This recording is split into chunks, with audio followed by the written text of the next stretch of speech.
श्री अशोक लक्ष्मण सराफ, कला फिल्म अभिनय। अशोक मामा यांना पद्मश्री, संपूर्ण महाराष्ट्रासाठी अभिमानाचा क्षण। पद्मश्री पुरस्कार स्वीकारताना अशोक सराफ भाऊ, पहा व्हायरल व्हिडिओ।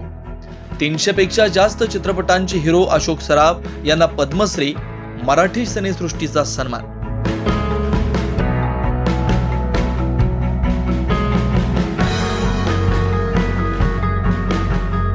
मराठी चित्रपटसृष्टीतील पद्मश्री पुरस्कार नुकताच राष्ट्रपती द्रौपदी मुर्मू यांच्या हस्ते प्रदान करण्यात आला।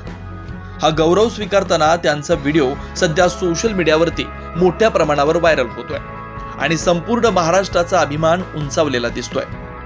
पुरस्कार स्वीकारल्यानंतर त्यांनी आपल्या भावना व्यक्त करत म्हटलं, हा सन्मान माझ्या आयुष्यातील एक अविस्मरणीय क्षण आहे। मी महाराष्ट्र शासनाचे महेश कोठारे यांच्यासोबतचे चित्रपट आजही रसिकांच्या आठवणीत घर करून आहेत। हा पद्मश्री पुरस्कार केवळ अशोक सराफ